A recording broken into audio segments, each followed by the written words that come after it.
Deus pra nos unir em um só corpo no Senhor, que me une a você, que nos faz perceber que esse amor vem de Deus, que nos deu o dom de amar para compartilhar, está pronto a ajudar, obedecendo a Deus, que nos ensinou amor. Que alegria poder estar aqui com vocês. A Igreja Reformada Semente da Vida está no meu coração.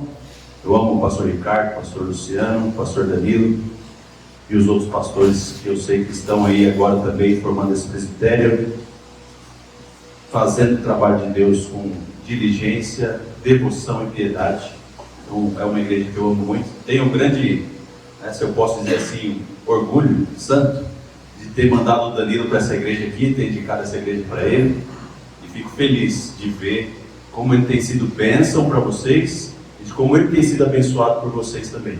Sempre que ele fala da igreja, ele fala com muito carinho, e é bom para um pastor ter uma igreja que ama ele, e ele sempre demonstra isso. Eu quero trazer a saudação das minhas duas igrejas, vocês vão entender já porque duas. Eu sou membro da Igreja Batista da Graça, em São José dos Campos, e privilégio de ser um dos pastores daquela igreja, mas desde março desse ano nós demos início a uma congregação na cidade de Jacareí, lá no bairro Vila Branca. Então hoje eu sou o plantador também da Igreja Batista Vila Branca, lá em Jacareí. Por isso, duas igrejas. A gente ainda está debaixo da liderança ali da Igreja Batista da Graça, com uma congregação, mas olhando para frente já, vendo a obra do Senhor implantar uma igreja ali em Jacareí. Então eu trago saudação dessas duas igrejas para vocês. Estou acompanhado do meu sogro, o senhor Edenildo, e o primo da minha esposa, Jeff, dois homens lá da nossa igreja também.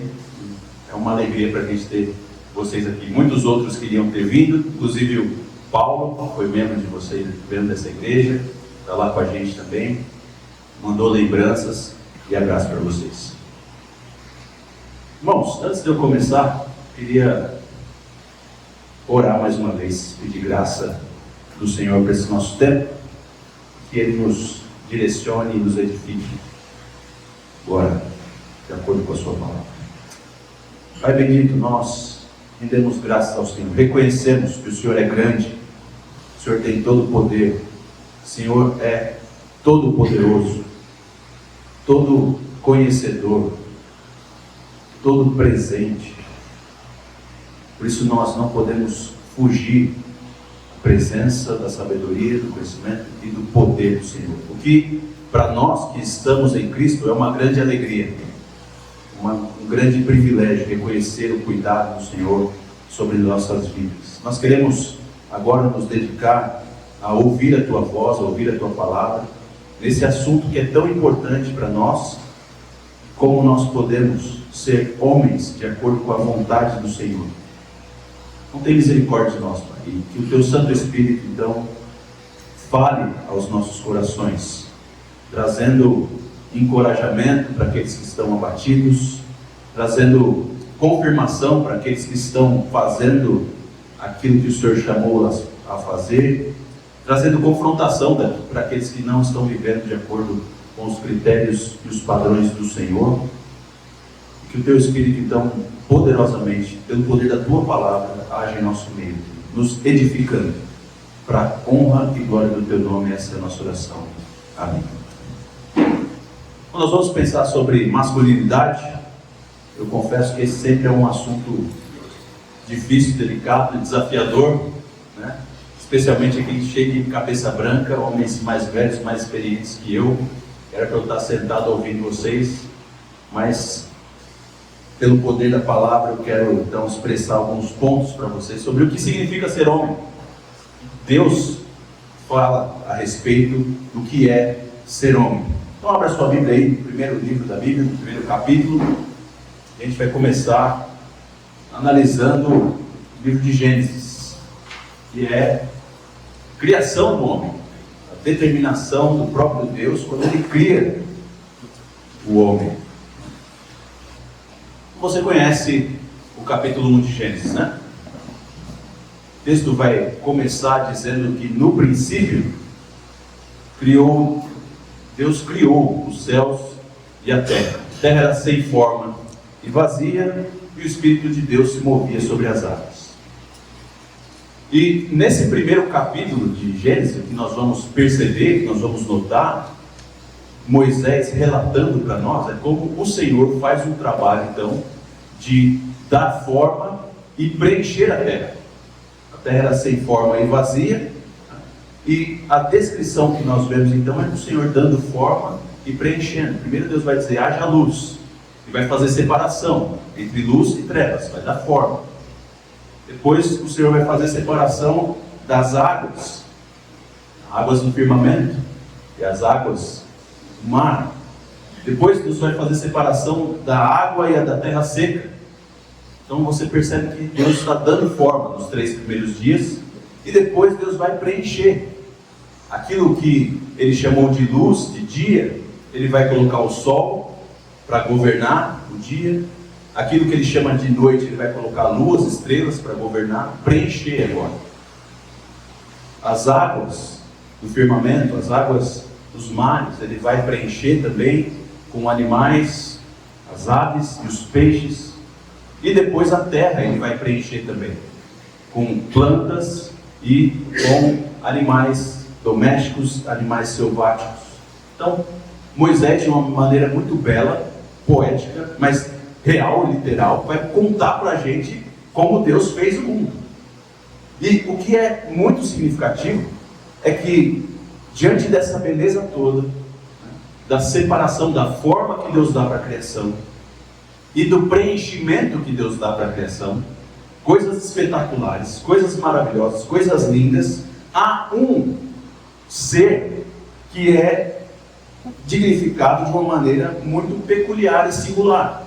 Então, olha aí, a partir do verso 26 de Gênesis capítulo 1. E Deus disse, façamos, eu estou usando a NA, tá?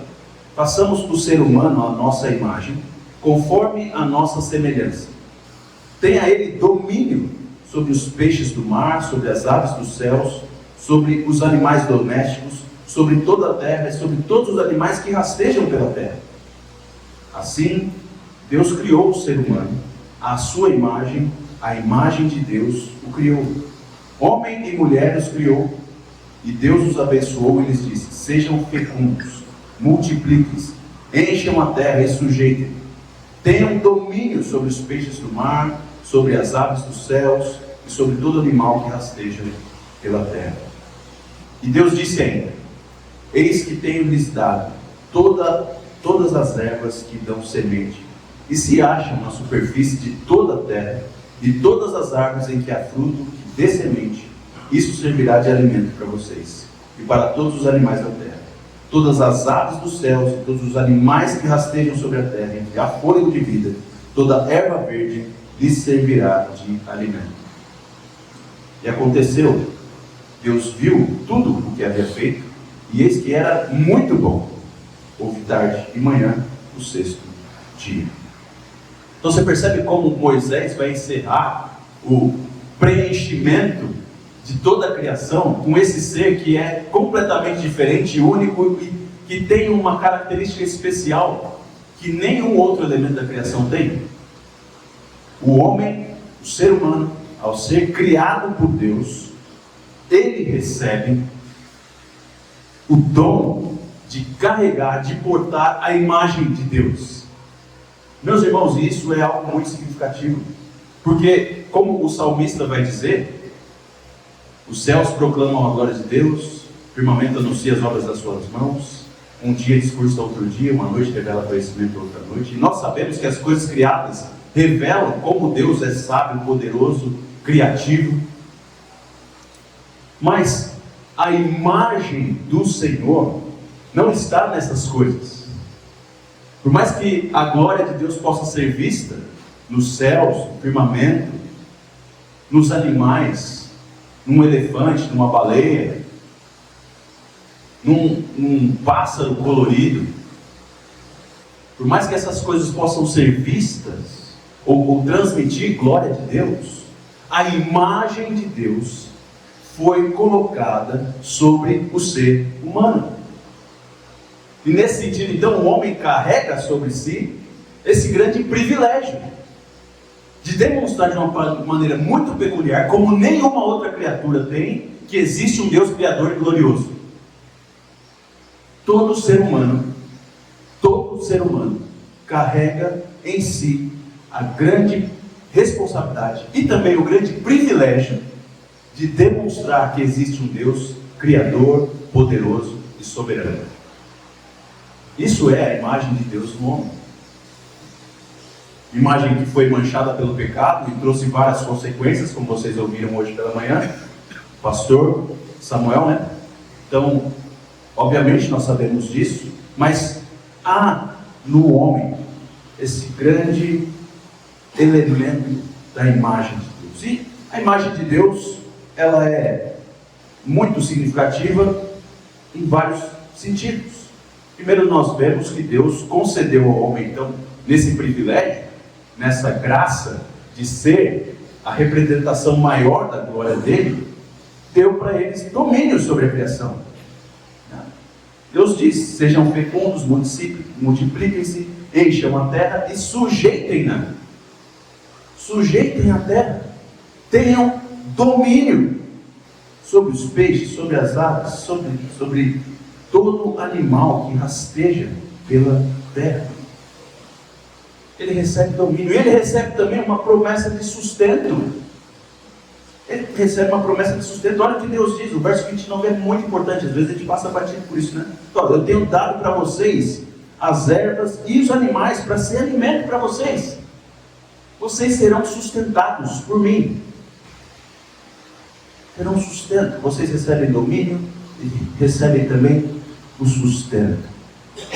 Agora, o grande ponto que eu quero trabalhar com vocês hoje, mais do que a ideia de sustento, é a ideia do domínio. Significa nós dominarmos como homens para a glória de Deus, como imagem de Deus. Para isso a gente precisa olhar para o capítulo 2 de Gênesis. E depois a gente vai passar para outros textos da Escritura. Mas note como o Senhor fala a respeito da formação do homem. Verso 4 no capítulo 2 de Gênesis. Essa é a gênese dos céus e da terra, quando foram criados, quando o Senhor Deus os criou. Não havia ainda nenhuma planta no campo, na terra, pois ainda nenhuma erva do campo havia brotado, porque o Senhor Deus não tinha feito chover sobre a terra, e também não havia ninguém para cultivar o solo. Mas uma neblina subia da terra e regava toda a superfície do solo. Então o Senhor Deus formou o homem do pó da terra e lhe soprou nas narinas o fôlego da vida, e o homem se tornou um ser vivente, ou uma Ara traduz melhor, uma alma vivente. E o Senhor, verso 8, e o Senhor plantou um jardim no Éden, na direção do Oriente, e pôs nele o homem que havia formado. Do solo, o Senhor Deus fez brotar todo tipo de árvores agradáveis à vista e boas para alimento, e também a árvore da vida no meio do jardim, e a árvore do conhecimento do bem e do mal. E um rio saía para regar o jardim, e de lá se dividia, repartindo-se em 4 braços. O nome do primeiro é Pison, que rodeia a terra de Avilá, onde há ouro. O ouro dessa terra é bom, também se encontra lá o bidério, pedra de ônix. O nome do segundo rio é Gihon, que é o que rodeia a terra de Cush. O nome do terceiro rio é o Tigre, é o que corre pelo leste da Síria. E o quarto rio é o Eufrates. O Senhor Deus tomou o homem e o colocou no jardim do Éden para o cultivar e o guardar. E o Senhor Deus ordenou ao homem: de toda a árvore do jardim você pode comer livremente, mas da árvore do conhecimento do bem e do mal você não deve comer, porque no dia em que dela comer, você certamente morrerá. O Senhor disse ainda: não é bom que o homem esteja só, farei para ele uma auxiliadora, que ele seja semelhante a ele. Havendo, pois, o Senhor Deus formado da terra todos os animais do campo e todas as aves do céu, trouxe-os a Adão para ver que nome lhes daria. e o nome que ele desse a todos os seres vivos, esse seria o nome deles. O homem deu nome a todos os animais domésticos, às aves dos céus e a todos os animais selvagens. Mas para o homem não se achava uma auxiliadora que fosse semelhante a ele. Então o Senhor Deus fez cair um pesado sono sobre o homem, e este adormeceu. Tirou-lhe uma das costelas e fechou o lugar com carne. E da costela que havia tirado o homem, o Senhor Deus formou uma mulher e a levou até ele.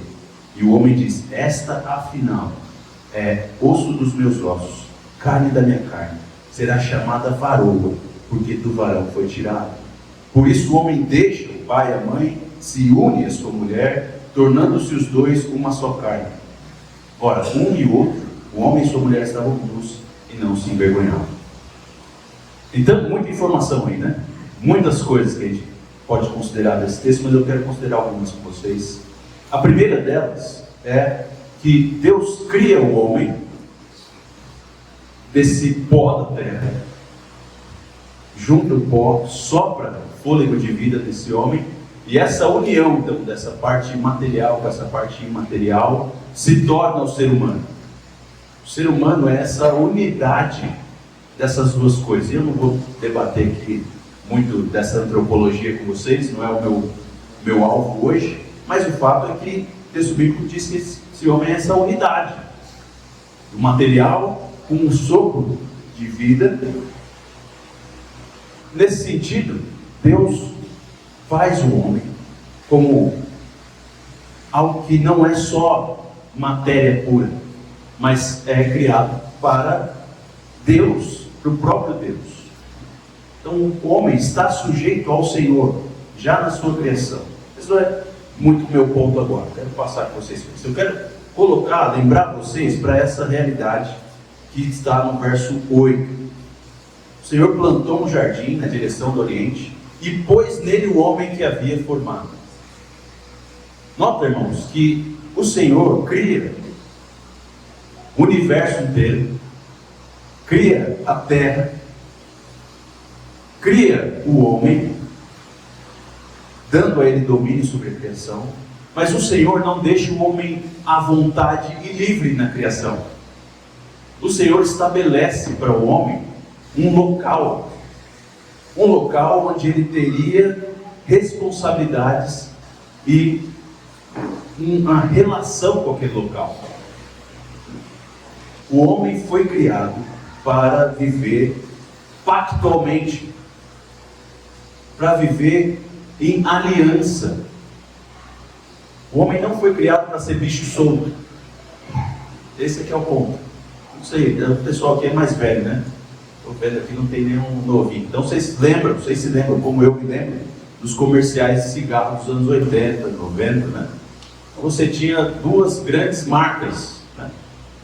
Mas essas duas grandes marcas vendiam o seu cigarro baseado no espírito livre do homem. Você tinha o Marlboro, né? Aquele homem do campo, livre, vai para onde quiser, e você tem o Hollywood, um homem livre também, mais radical, né? Nada prende esses homens. O homem que fuma Marlboro, o homem que fuma Hollywood, eles são donos do seu próprio nariz. E eles respondem para ninguém, a não ser para eles mesmos. Aqui, a gente vê que o Senhor cria o homem e coloca ele num relacionamento com um lugar e fala: ó, você é responsável por esse lugar. Você tem que cuidar desse lugar e você tem que cultivar esse lugar. E uma das coisas que nós precisamos entender, então, já logo de cara, da masculinidade bíblica, é isso. A gente não é bicho solto. A gente não está autonomamente livre para ir para onde a gente quiser e fazer o que a gente quer. A gente tem uma responsabilidade pactual, de aliança, com o lugar e as pessoas onde nós estamos. O lugar e as pessoas. Então esse é o primeiro ponto, irmãos. O homem foi criado para viver pactualmente, em aliança, em relacionamento. Não sozinho, bicho solto, fazendo o que quer, não respondendo para ninguém. Ele foi criado para viver em aliança. E qual é a aliança, então, ou como essa aliança se expressa de uma maneira mais clara, mais prática, mais real na vida do homem? Com os mandamentos que Deus dá para ele. O Senhor Deus tomou o homem, olha o verso 15, colocou no jardim do Éden para cultivar e guardar. Para cultivar e guardar. Então o homem recebe do Senhor, nessa aliança, para viver a vida de homem dele, essas duas responsabilidades: cultivar e guardar, proteger e desenvolver, proteger e planejar desenvolvimento. Essas são as duas ações, os dois alvos que Deus coloca no homem. Vou colocar você no jardim, e no jardim você vai relacionar com o jardim. Depois a gente vê que ele vai se relacionar com a mulher também, mas no jardim você vai se relacionar cultivando e guardando.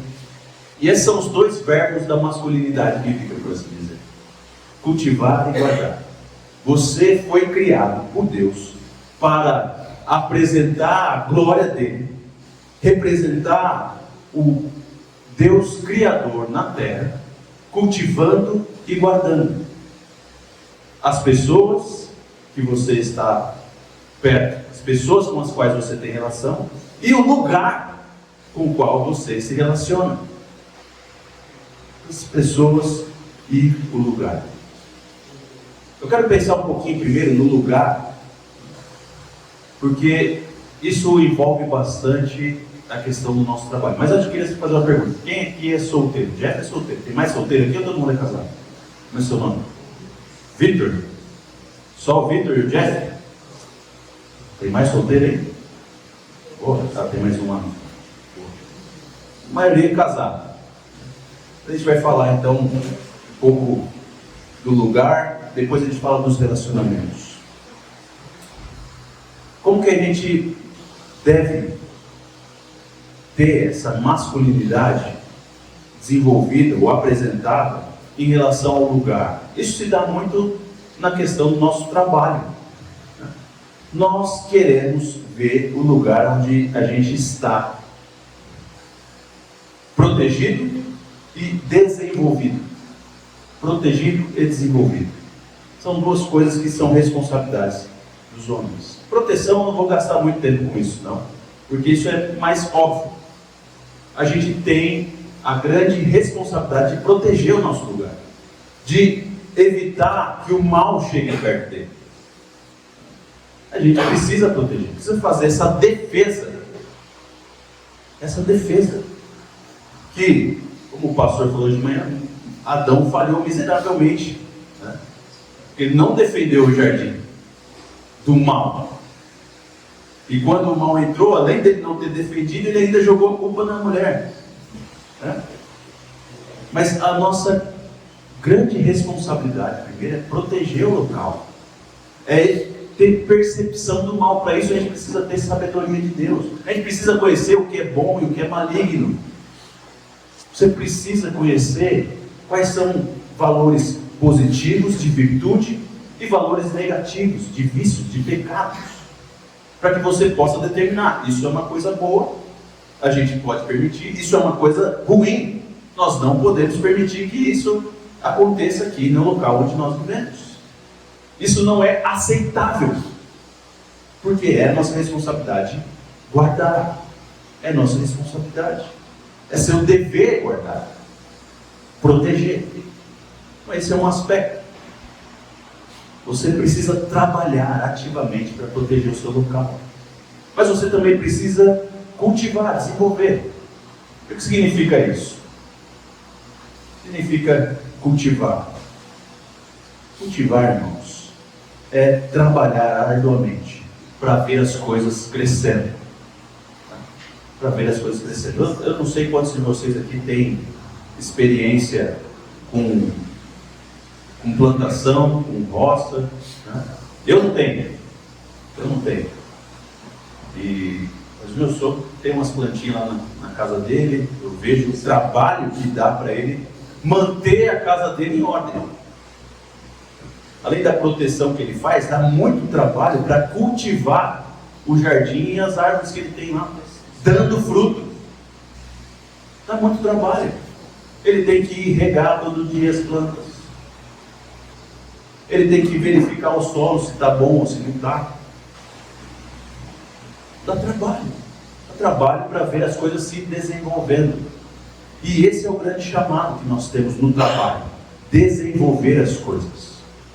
Desenvolver as coisas. Eu gosto de uma ilustração que eu acho que explica bastante essa falta de visão do desenvolvimento. E eu espero que vocês entendam o que eu estou falando aqui. Imagina que no Brasil, no norte do Brasil, no nordeste do Brasil, tem pessoas que ainda morrem de sede. Se não morrem, sofrem, porque não tem água para beber. Isso é algo lastimável, não é? É algo muito triste. Mas, de muitas maneiras, aliás, de uma maneira muito mais triste, isso é uma manifestação do fato de que os homens daquela região não estão preocupados em cultivar o seu local. Por quê, irmãos? Porque se você ler a sua Bíblia só, você vai ver que mais de 5.000 anos atrás, no Oriente Médio, num lugar desértico, os homens estão cavando poço e achando água debaixo da terra. E aqui você tem pessoas 5.000 anos depois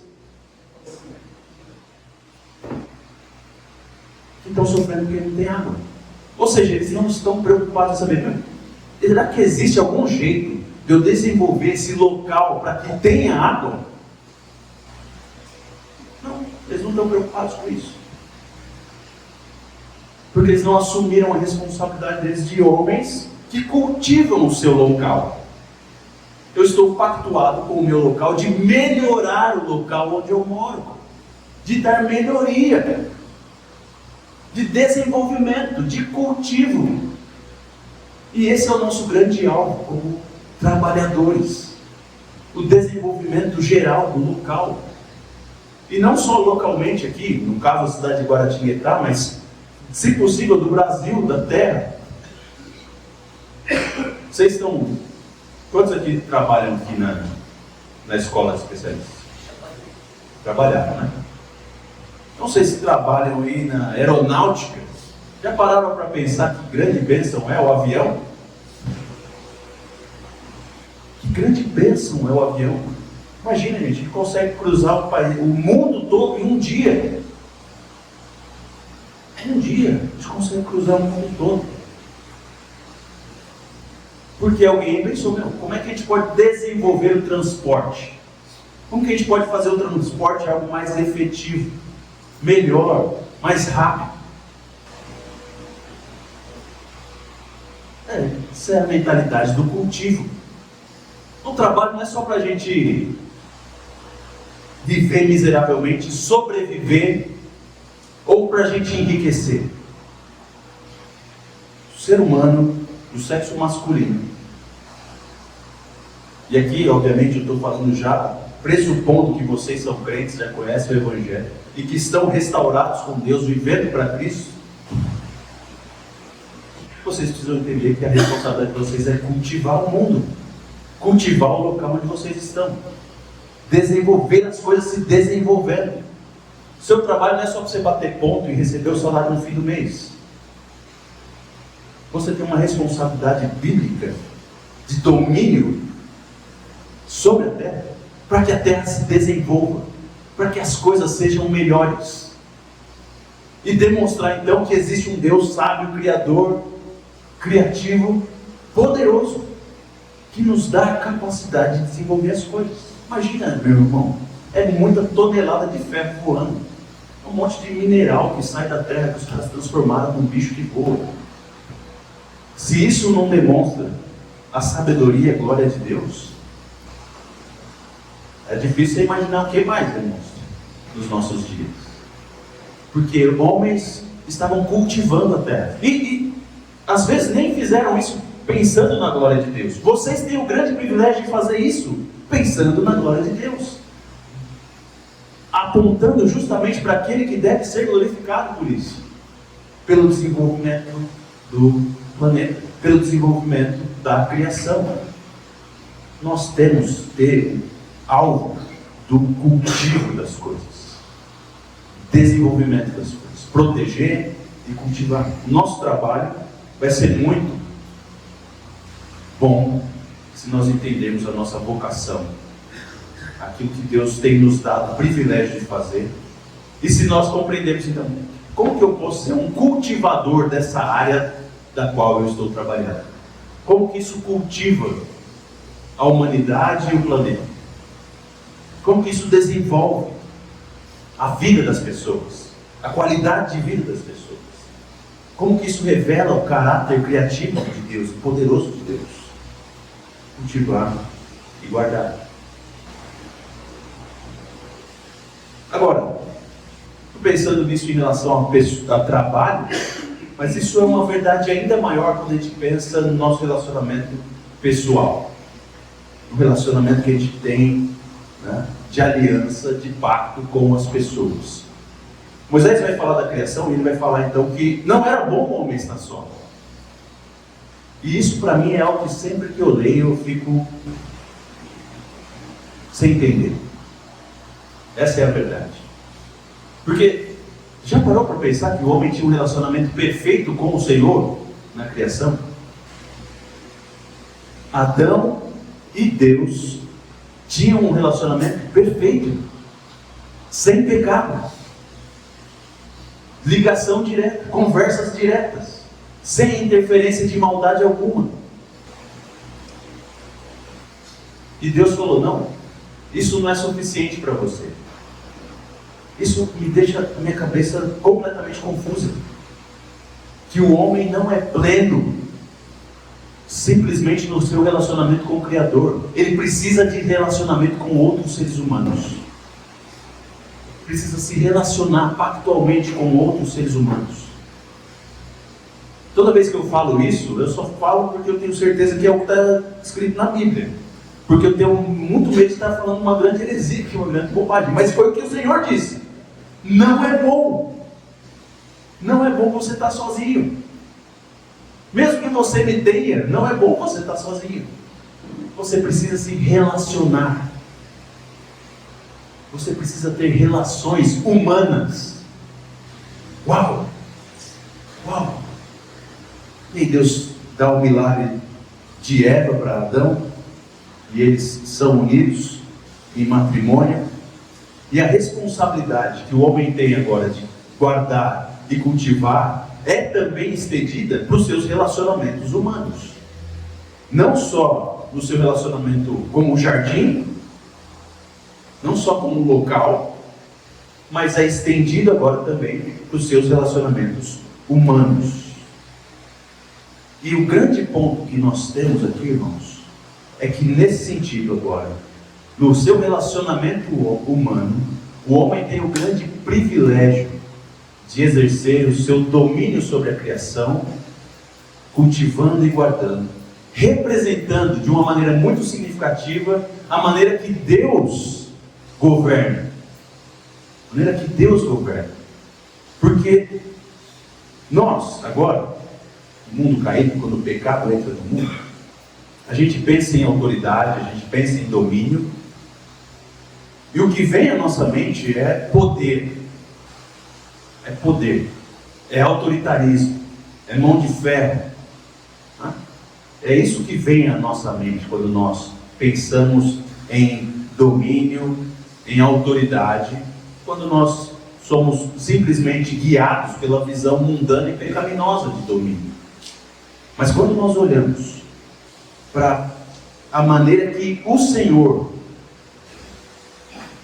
domina e cuida, o negócio fica completamente ponta cabeça. Abra sua Bíblia lá no Salmo 23.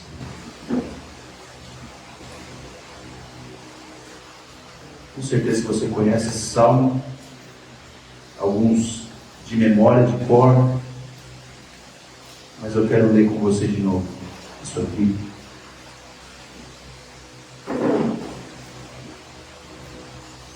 Para a gente entender a maneira que o Senhor cuida e a maneira então que nós devemos cuidar.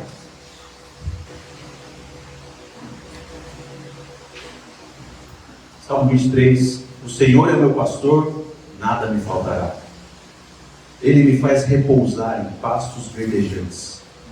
Leva-me para junto das águas de descanso. Refrigera-me a alma. Guia-me pelas veredas da justiça por amor do seu nome. Ainda que eu ande pelo vale da sombra da morte, não temerei mal nenhum, porque tu estás comigo. O teu bordão e o teu cajado me consolam. Preparas-me uma mesa na presença dos meus adversários.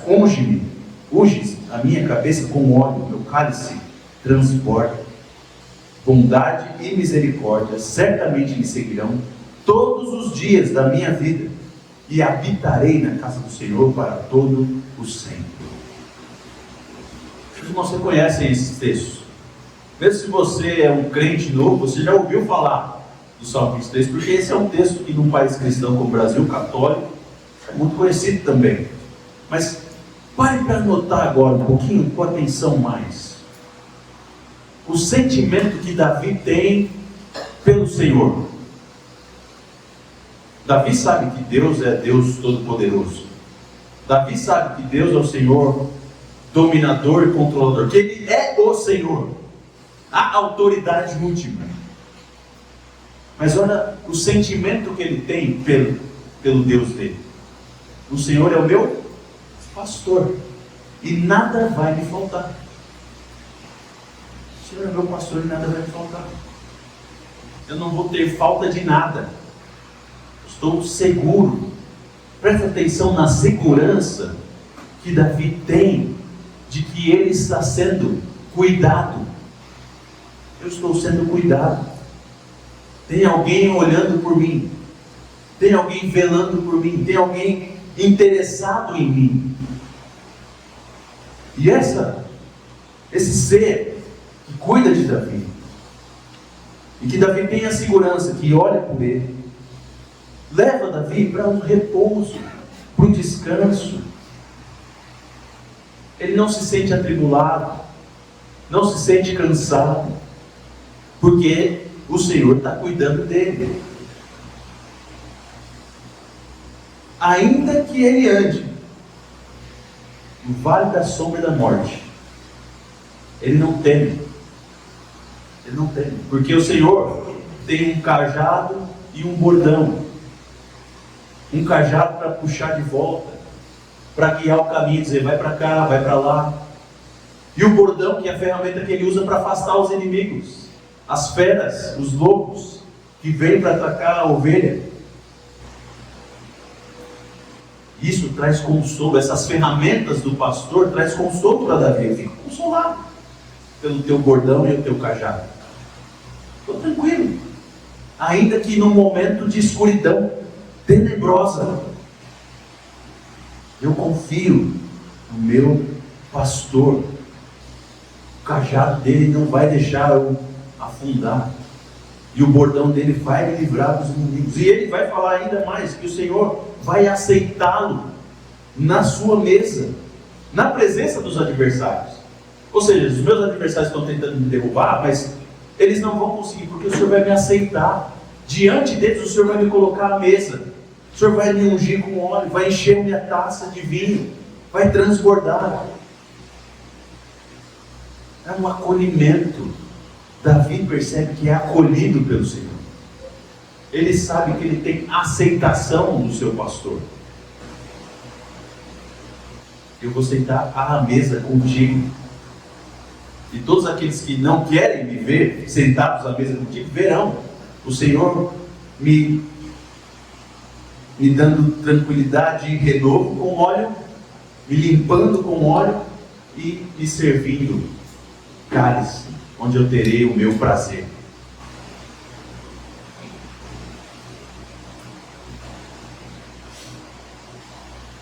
E Ele diz então: bondade e misericórdia certamente me seguirão todos os dias da minha vida e habitarei na casa do Senhor. Ele tem uma tranquilidade total de que ele tem acesso a Deus eternamente.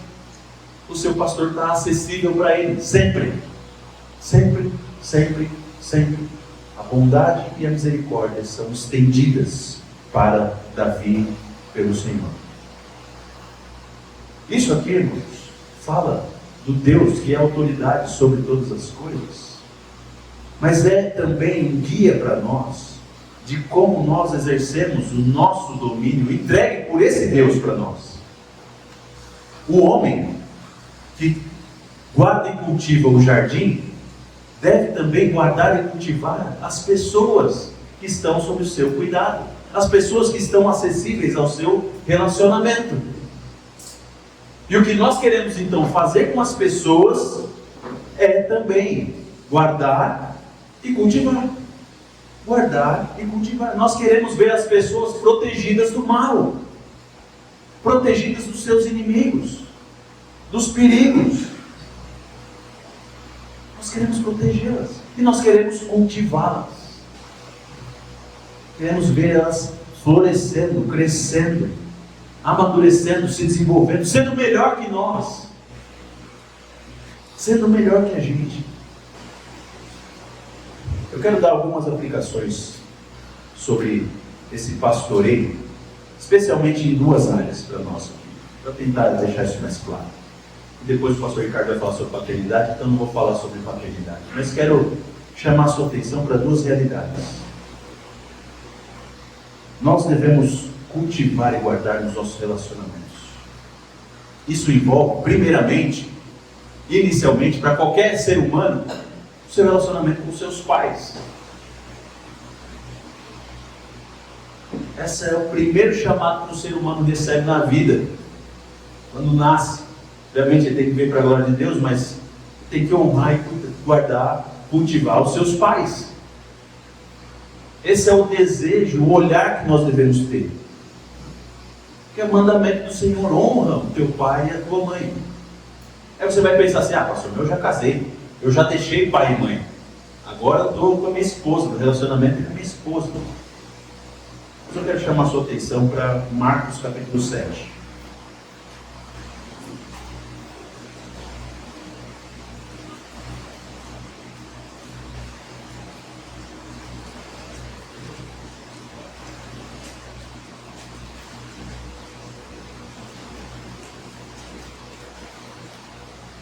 Jesus está debatendo com os fariseus ali, os escribas,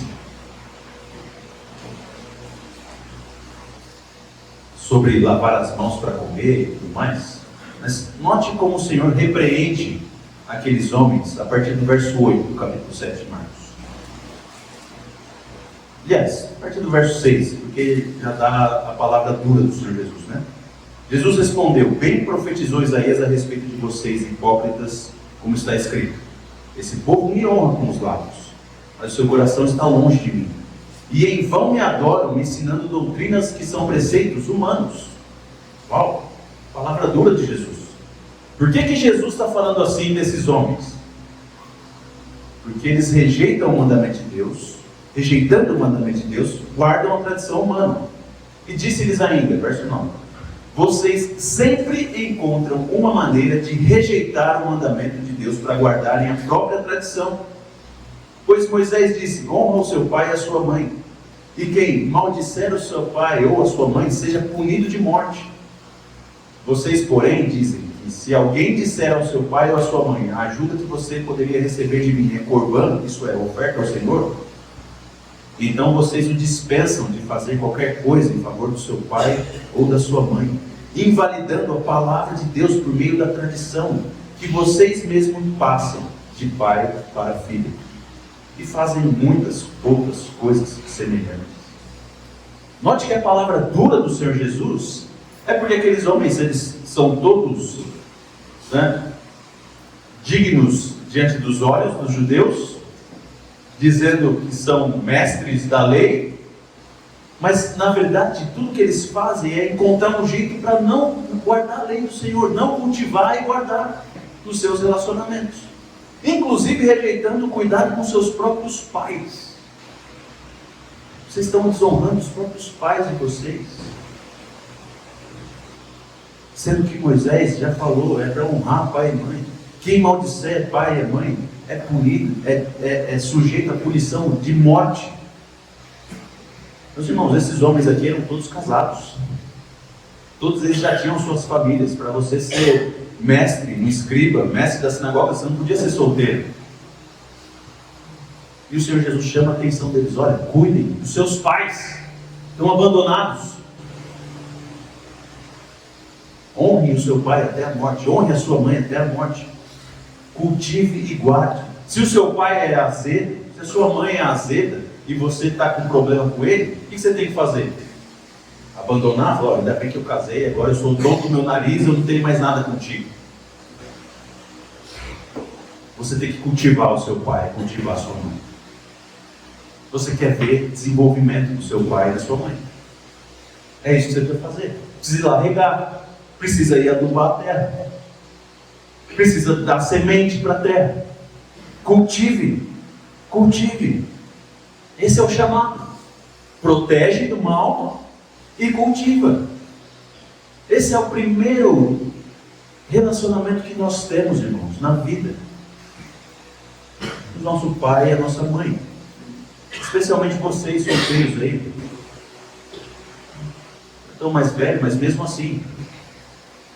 Relacionamento inicial, primário de vocês é com os seus pais. Guarde e proteja. Aliás, guarde e cultive seus pais, o relacionamento com eles. Queiram ver os seus pais florescendo mais e mais, desenvolvendo mais e mais.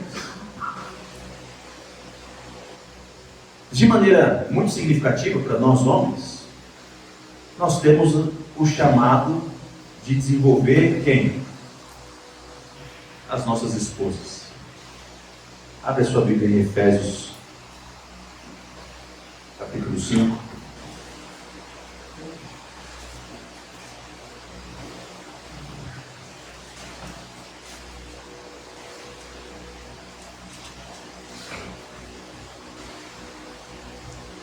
Verso 25, que vocês já devem saber de cor. Se não sabem, é um versículo para você memorizar. Efésios 5, 25.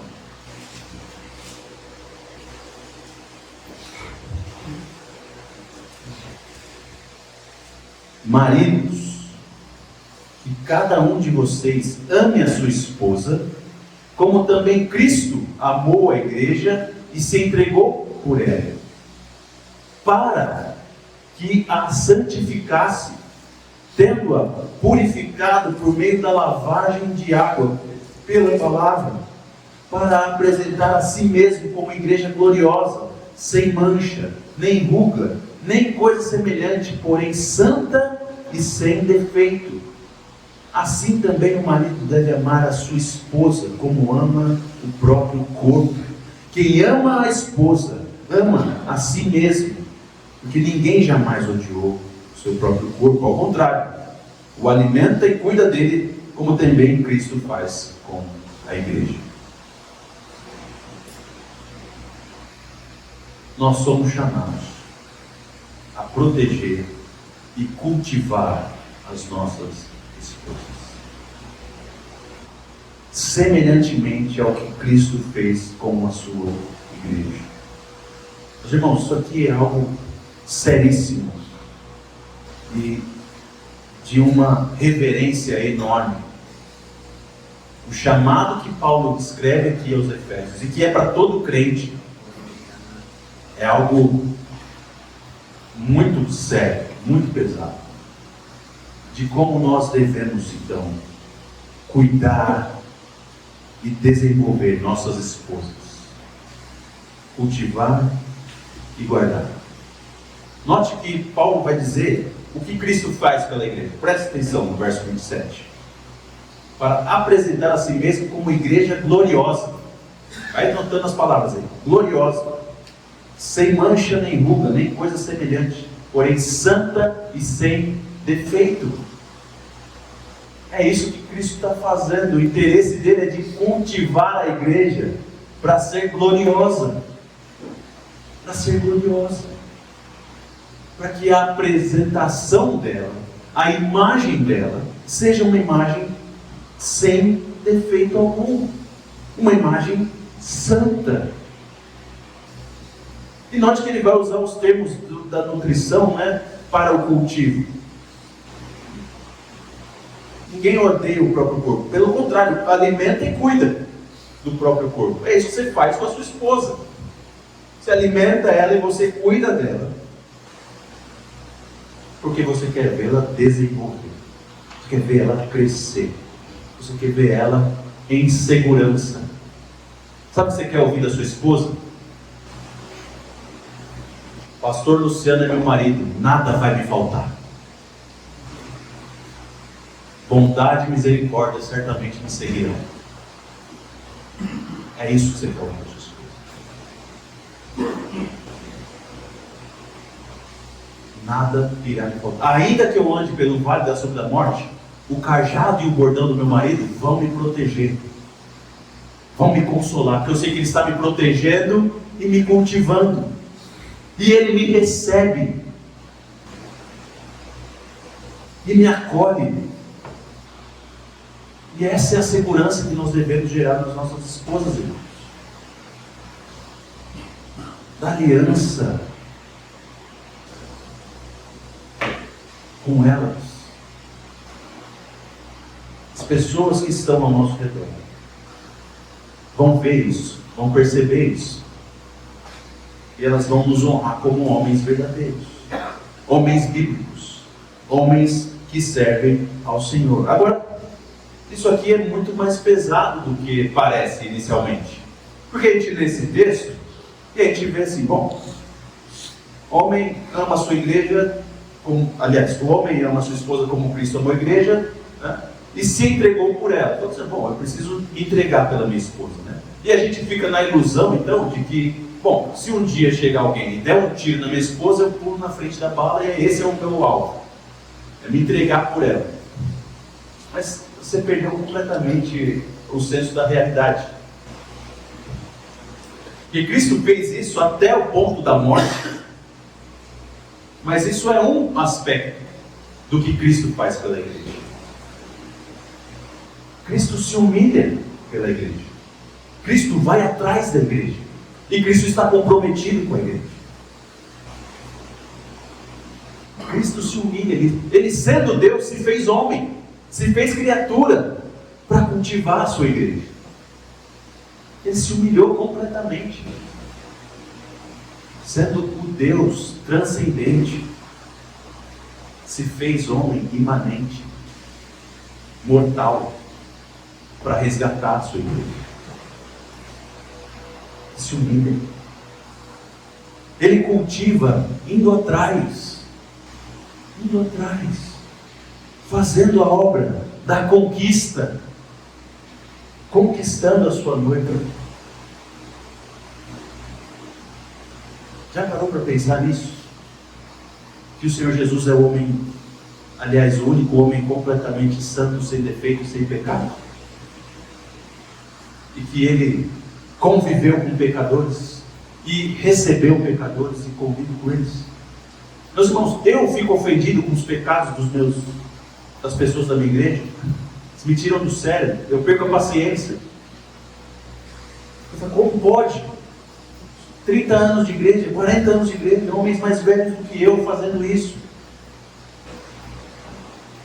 O senso de justiça é elevado.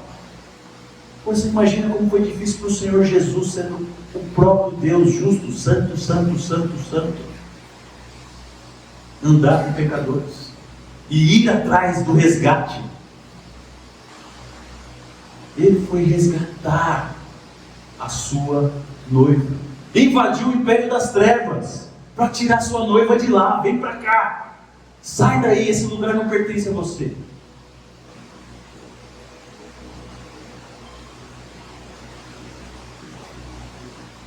Jesus foi atrás, não foi esperando o dia em que, bom, no dia que eu precisar morrer, eu vou morrer. Não, Ele foi atrás, foi atrás, ele queria ver a sua noiva santa, sem mancha, sem ruga, sem defeito, gloriosa, cultivando a sua esposa, protegendo e ao mesmo tempo cultivando. E Jesus estava comprometido com a sua esposa, com a sua noiva. Você lembra de João, capítulo 13, né? Noite em que o Senhor celebra a ceia, a última ceia com os seus discípulos, e o capítulo abre, né, dizendo assim: o Senhor, sabendo que era chegada a sua hora, amou-os até o fim. Ou seja, sabendo que iria morrer por eles, o Senhor falou: agora eu vou amá-los mais ainda. Não abriu mão, falou: quer saber, vai embora daqui, eu vou cuidar de mim, porque tem nada a ver com isso. O compromisso do Senhor de amor é irrevogável, porque Ele quer proteger e cultivar a sua noiva. E esse é o padrão que o apóstolo Paulo coloca para a gente. E sabe o que é mais duro? É porque as nossas esposas são pecadoras. Elas pecam contra nós. Elas nos ofendem. E cada vez mais, irmãos, tem ficado mais difícil. A gente é mais velho aqui, a média de idade aqui é mais alta. E nós moramos aqui no interior paulista, talvez não seja tão real isso, mas cada vez mais está ficando real o fato que as mulheres, elas não estão nem aí para nós. Elas procuram duas coisas na vida. Elas querem satisfazer os seus próprios desejos, seus próprios prazeres. Ou ela faz isso achando um otário para pagar a conta dela, ou ela é ensinada já pelo seu pai na infância a ser independente. Olha, não dependa de nenhum homem, faça você mesmo a sua vida e a sua felicidade. Essa é a realidade que nós vivemos hoje. As mulheres não são mais ensinadas a servir a seu marido, seus filhos, não são mais ensinadas. Nós vivemos num mundo do feminismo, irmãos. Esse é o mundo que a gente vive. E é nesse mundo que você é chamado a cultivar a sua esposa. Então não adianta você me dizer: pastor, mas o senhor está falando isso aí, o senhor não conhece a minha mulher. Eu não preciso conhecer. Não preciso. Eu sei que é difícil. Porque minha mulher é uma crente santa e é difícil. É mais difícil para ela do que para mim. Eu sou pior. Mas a pessoa que eu mais amo é a que mais me ofende. A pessoa que eu mais amo é quem mais eu tenho acesso aos pecados dela. E é esse o padrão. Porque o padrão é o de Cristo, que sendo santo, santo, santo, veio cultivar a sua igreja, proteger e cultivar. E é isso que você é chamado a fazer também na sua aliança de casamento. Proteger sua esposa e cultivá-la, vê-la crescer, vê-la florescer.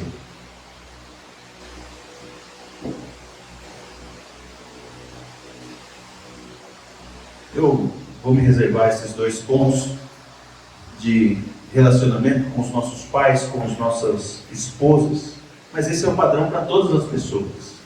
Qualquer pessoa que esteja tendo acesso a nós, ela precisa ter esse sentimento a nosso respeito. Se eu precisar, eu tenho alguém para me proteger e me cultivar. Eu tenho alguém que quer me ver crescer. Eu tenho alguém que quer me ver melhor, mais parecido com Cristo, mais santo, mais próximo da glória de Deus. Então, aprendam isso.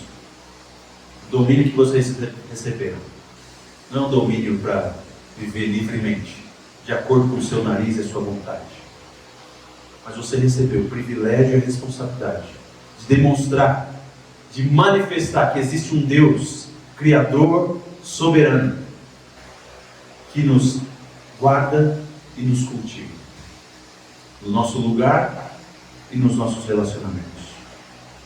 Depois vocês podem fazer perguntas, a gente pode trabalhar isso mais praticamente, mas basicamente é isso que eu queria trazer para vocês.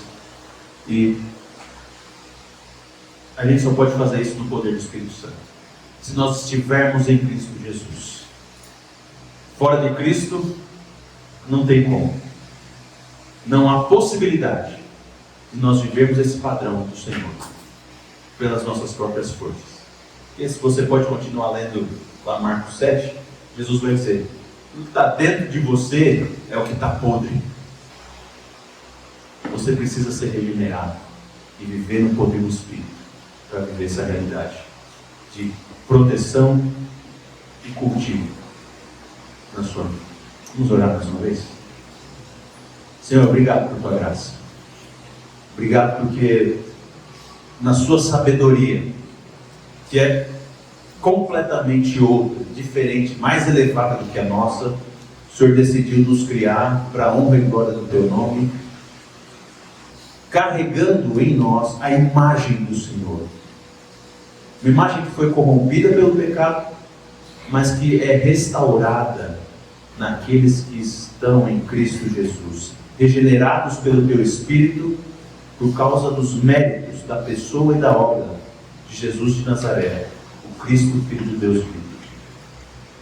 Nós cremos, temos crido que somos parte desse povo, e nós clamamos então ao Senhor, que o Senhor nos dê a graça para viver dessa maneira, de acordo com aquilo que o Senhor nos chamou a ser, de acordo com a vocação que recebemos, de vivermos em aliança com o local onde o Senhor nos colocou e com as pessoas que o Senhor nos colocou para nos relacionar, para vivermos com ela.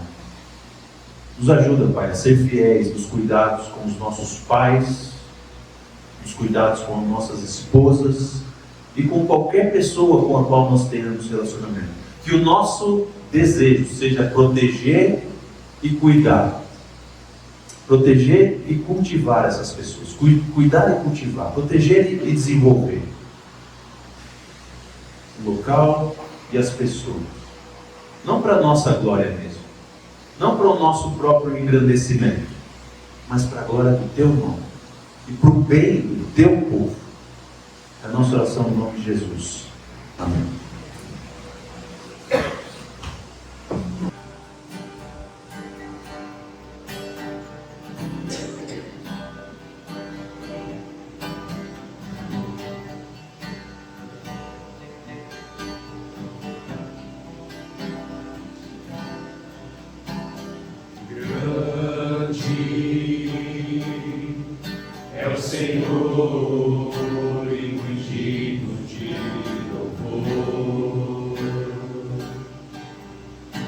Cidade do nosso Deus, seu santo nome.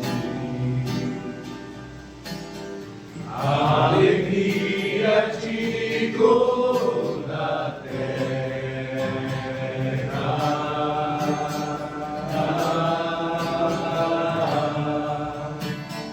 Grande é o Senhor em quem nós temos a vitória, que nos ajuda contra o inimigo. Por isso diante dele nos prostramos.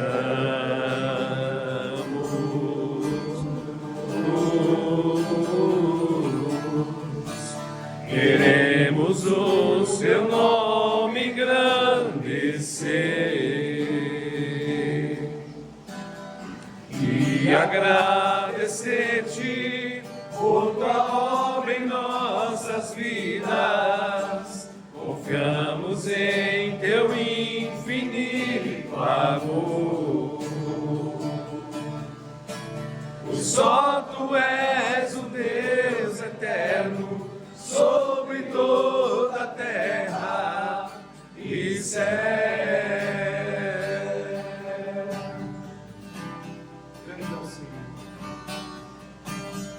Grande é o Senhor e muito de louvor na cidade do nosso Deus, seu santo nome. A alegria de toda a terra.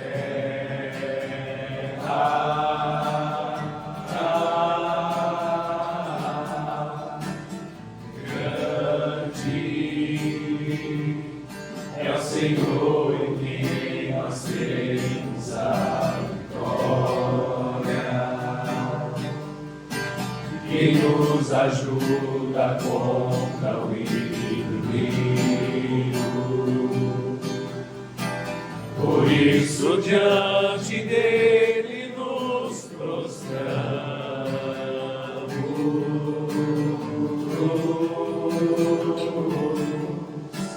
Queremos o teu nome engrandecer e agradecer-te por tua obra em nossas vidas. Confiamos em teu infinito amor. Só tu és o Deus eterno sobre toda a terra e céus.